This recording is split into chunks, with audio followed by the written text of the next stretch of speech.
What is going on, YouTube? I hope you are doing well. It is time for us to do another tier list, and this time we are covering the weapons in Apex Legends. Apex has been out for 10 seasons, and we have never had more viable weapons to choose from than what we have right now. Since there's a ton of powerful weapons for us to look at, this has made this one of the hardest lists for me to put together. What are the best weapons is going to really depend on your playstyle, but I do try to keep higher damage and more kills in the back of my mind as we do rate the weapons. I'm mainly talking about the Battle Royale, but since the weapons perform the same in Arena, you can still keep this list in mind if you are an Arena player.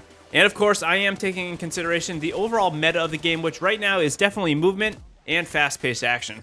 There are a ton of weapons for us to talk about, so let us just jump right into it with our D-tier weaponry, which I deem to be bad or underwhelming. This is going to be the P2020 at D+. The P2020 is really just a transfer or starter weapon in my eyes. I'll pretty much drop it for any other weapon in the game, and at best, the P2020 is just a secondary weapon that can deal a decent amount of overall damage with an extended magazine. However, it does lack one-shot potential like the Mozambique or other shotguns, and I don't really think the P20 needs to be buffed as it was recently. Overall, I just think the P2020 is something to look past, and I do miss hammer point rounds. I hope we can get hammer point rounds back in the future, but until then, there are much better guns than this little pistol.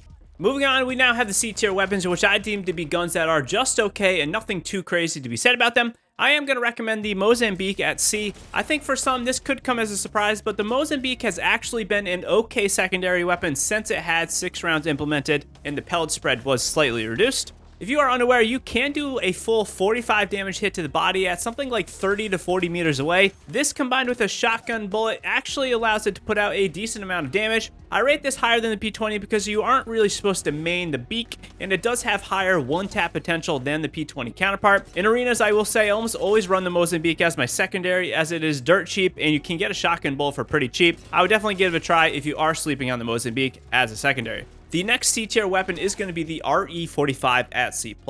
The RE45 has one thing going for it, and that is the handling speed of this pistol. The RE45 feels incredible to swap to, and it really does deal a fair amount of burst damage. It also does have a great reload time, which is pretty nice for a sustainable amount of damage. Really, the big problem with this weapon, though, is the fire rate. It is fairly poor compared to the SMG counterparts. The fire rate is almost like 30% slower than something like the R99, and on the other hand, something like the Volt, it has nearly a 30% reduction in total damage output per magazine. The RE45 is an okay secondary, and I'll take it from time to time if I do want to switch up the way I'm playing. Now that we have those 3 weapons out of the way, let's get into some of the more usable or reliable weapons. We are going to have a single weapon at B-, which I deem to be good, but just borderline okay. This is going to be the Sentinel sniper rifle. I will start off by saying that the Sentinel is a blast to use, and if you are running gold armor, I think the Sentinel might be a little bit higher since you can charge it up with a single shield cell. My main issue though with the Sentinel is really that charged up damage. I kind of feel like it should be a little bit more.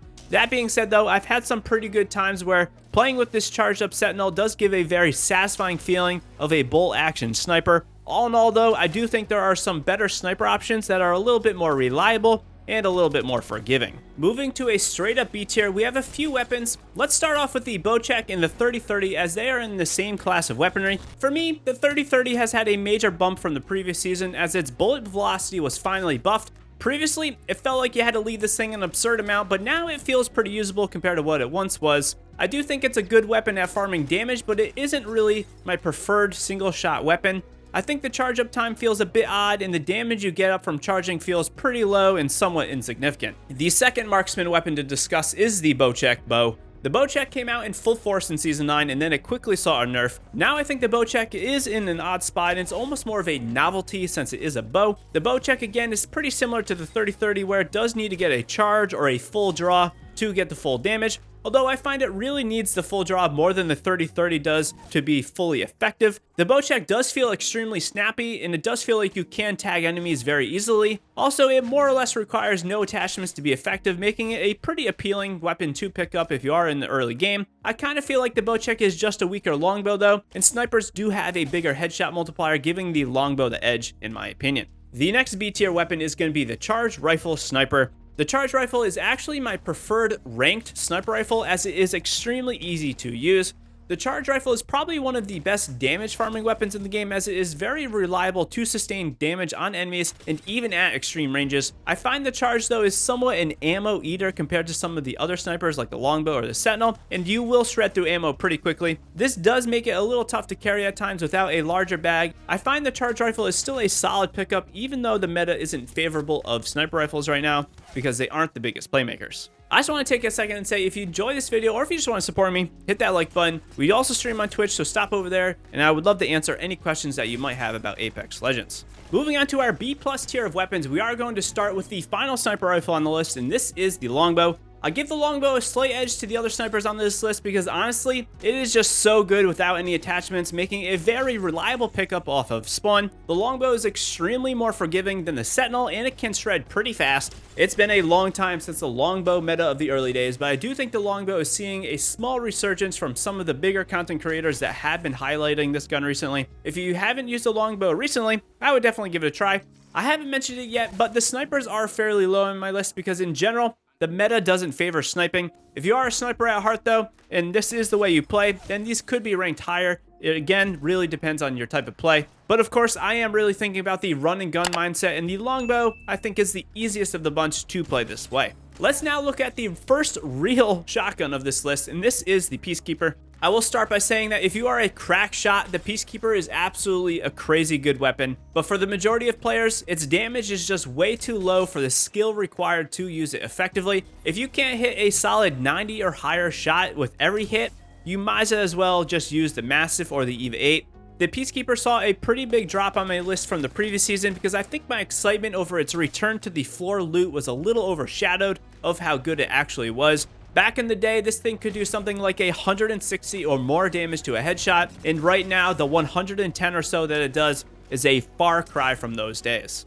Let's now look at a pair of energy weapons that I enjoy using from time to time, and these are probably a couple of the most forgotten weapons out there. This is both the Devotion and the Havoc. Both of these guns are pretty wild, but absolutely overshadowed by something like the Elsar or the Prowler at the moment. The Havoc specifically, if used more like an SMG, has an incredible time to kill and a magazine size that is extremely generous. I do find it really excels with the turbocharger, and for whatever reason, for me, the turbocharger just seems brutally difficult to find. For the record, I played for about 3 hours with these two guns, and I found the turbocharger once. This leads me to the Devotion, which I think absolutely needs the turbo to be effective, and if you do get a turbocharger, then both the Devotion and the Havoc are more like A+ tier weapons in my mind. The Devotion does have a crazy magazine size if you do get a purple or gold mag, which does lead it to be really nice in terms of the total amount of damage output per magazine, but I also find that this is almost a problem on its own, as energy ammo always feels tough to come by during the mid to late game, as a lot of players are just running light and heavy ammo type of weapons, and if you are shredding through ammo with the Devotion,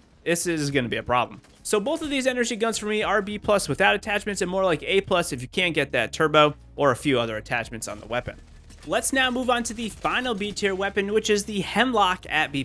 And for me and my list, I think this is probably the sleeper pick of the entire list. If you played back during Season 7, then you know the Hemlock has seen better days, but for today, I think the Hemlock is overshadowed by the Flatline and the R301. The Hemlock in single shot fire mode is absurdly good with little to no recoil, and in burst mode, it can dish out a reliable amount of damage at close to mid ranges. The Hemlock's hipfire, though, is pretty poor in my opinion, but it can work if you are in a pinch. For me, the Hemlock might not be the meta contender, but it is something I do think a lot of people walk over without thinking about. Definitely give it a try though, and learn how to use it, because as all players should, you should learn how to use every weapon in Apex Legends. Alright, so moving on, we are getting into the A tier weapons, which I deem to be very good, if not amazing. These are all weapons I pretty much run regularly, and I think you shouldn't be sleeping on them. For starters, let's look at the second shotgun on my list, and this is the Mastiff at A-.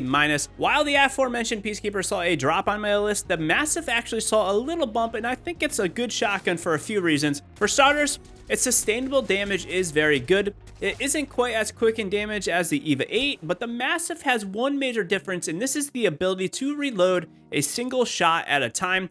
Being able to insert a single shotgun shell at a time means you can continuously push out damage and it allows you to really sustain more damage for a longer amount of time. Also, since it does slightly do more damage than the EVA 8 and it shoots a little bit slower, it will also last longer than the EVA 8, meaning it doesn't necessarily require you to carry as much ammo. The Mastiff has seen better days, but all in all, I find it to be fairly reliable right now, and I think it just edges itself into the amazing category. The second A- tier weapon for me is the G7 Scout. The G7 Scout is my preferred weapon for going for those higher damage games, and I think it is pretty wild if in the hands of an accurate shooter. The base magazine size is 10, and I think it's pretty decent, and I don't really ever think I need a magazine on it. However, if you do get a level 3 mag, it does get 20 total shots, which is quite nice, and this does allow for a really high damage amount per magazine. A quick double tap to the head will melt opponents, and this weapon is pretty reliable at all ranges. I find its conservation of ammo is pretty nice, and all in all, this weapon is amazing, and I think it might be one of the best weapons out there that is slept on regularly. However, this weapon I think is easily replaced with the 30-30, and it really does come down to the personal preference of the user, and my preference is the G7.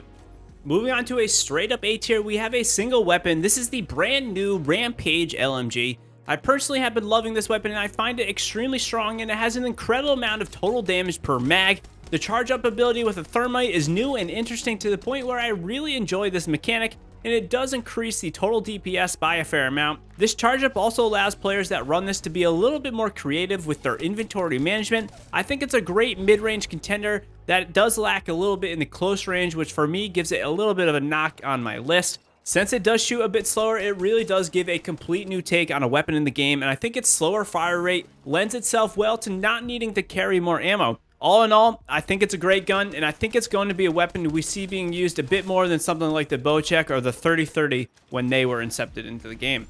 Finally, we have two weapons at A+, which are borderline S tier for me, and this is both the Wingman and the newly buffed L-Star. Let's start with the Wingman, a weapon that has pretty much always been on top of my tier list, and it's a weapon that has really been widely used since Apex Legends came out. Right now, I think the Wingman is incredible. The boosted loader gives it an extra few shots, which means it can have up to 11 with a magazine, and this is absolutely insane. I think overall, the Wingman is probably the highest skill weapon in the game, and those that are consistently hitting shots will reap the benefits of this. I generally don't put it in S tier though, because it does require an absorbent amount of skill to perfect this weapon, which I think the majority of players just won't be able to achieve. But that doesn't mean you shouldn't use it, because you should use it, and you should try to learn it and use it well.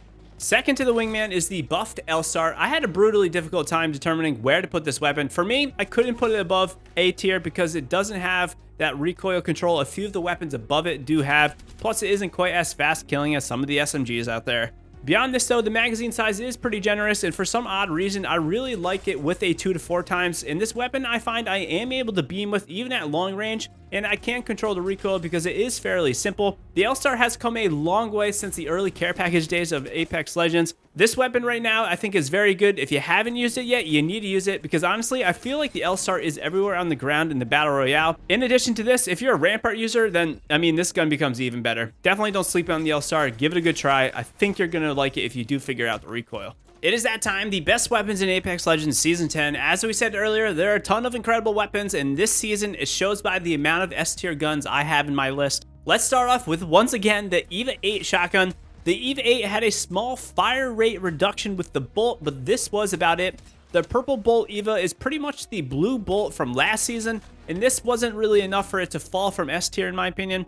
The insane burst damage with this weapon is just too good. Rapid tapping 60 plus damage shots means you can drop 2 enemies with a single magazine, even if you aren't 100% accurate in your shots. I was kind of thinking that they would reduce the magazine size, but it doesn't really seem like it's going to happen soon. So until the EVA does get another nerf, I think it's going to be my preferred secondary weapon in pretty much everything the game has to offer. Let's now talk about a duo of SMGs. This is both the Volt and the R99. The R99, I will say, isn't quite as reliable in rank due to the need for range, but in pubs, the R99 is still one of the best close range weapons with the fastest time to kill that rewards a very skilled shooter. It's always been the meta, and nothing has changed for this season. Likewise, the Volt in some ways is the slightly better and more reliable SMG in my eyes. It shoots slower, which means it's easier to control at range, which extends your damage output. I like using the Volt personally with a 2 times due to this increased range. I also find that the Volt lends itself pretty nicely to taking 1-on-2s or 3s, as its total damage per magazine is higher than the R99. Both of these SMGs are just absolutely incredible, and you really can't go wrong with either of them. Next, we are going to discuss the Flatline. The Flatline is the new entry to S tier for me, and while I had no changes, I honestly believe it is the best mid to close range hybrid weapon in the game. It's always been my personal favorite gun in the game, but the Flatline just melts that close range hipfire, and it gives a lot of SMGs a run for their money. On top of this, a good player that learns the recoil can control this thing to another level at mid-range, which makes it extremely versatile and a great choice to pick up. I do think newer players will struggle with the recoil of this gun, but I don't really think it's overly complicated, and I would highly recommend you learn this weapon because it's one of the best in the game. So every season, I like to put 2 weapons in S+, and these are the weapons that I really find to be the best weapons in the game, and they will make an incredible loadout either together or even just on their own with other guns. The first is the new addition to the ground, and this is going to be the Prowler SMG. The Prowler is honestly just insane. They nerfed it by 1 damage per bullet, but I find this to be pretty insignificant in the long run. And other than this weapon is virtually the same as it was in the care package. And the fact that this care package gun is now on the ground and everyone can pick it up, well, it's just too good to not pick it up. I will say though, if you are a mouse and keyboard player, I do think that the Volt might be the preferred SMG because the Volt is just absolutely insane on mouse and key, I find, when I am playing that input. But all in all, if you are a controller player, then I think the Prowler is definitely going to be king for you. And finally, you betcha, no surprise here, we have the R301 returning to the S+ tier as it is just the king of weapons. The R301 is my #1 recommended gun for both new and experienced players. It has a generous magazine size, solid damage, and is one of the easiest to control mid-range weapons that can be used at both close and long ranges as well. In my opinion, there's no better tried and true weapon in all of Apex Legends that pretty much anyone can use, and I think it's evident by we seeing this being ran by pro players in competitive and new players in pubs. And in conjunction with the Flatline, I think these weapons are honestly all you really need if you are looking for some mid-range to close-range beamers. And all in all, I do think the R301 is the most typical AR in all of Apex Legends. One thing I did not mention is the care package weapons. I don't think I really need to say this too much, but the care package weapons are all S tier except maybe the triple take. I'll put something like this at A as it does lack a little bit of the stopping power that the Kraber or maybe the Spitfire has.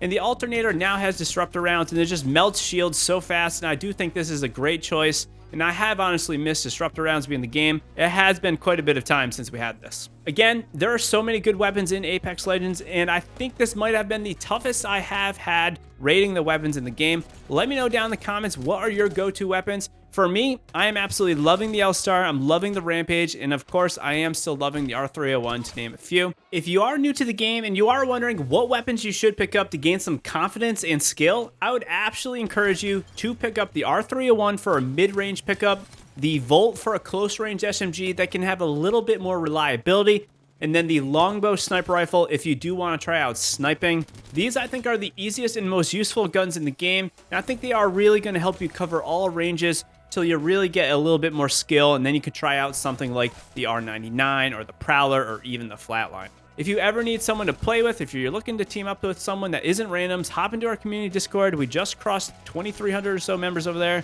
and I will see you live in the Twitch streams, everyone. Peace out.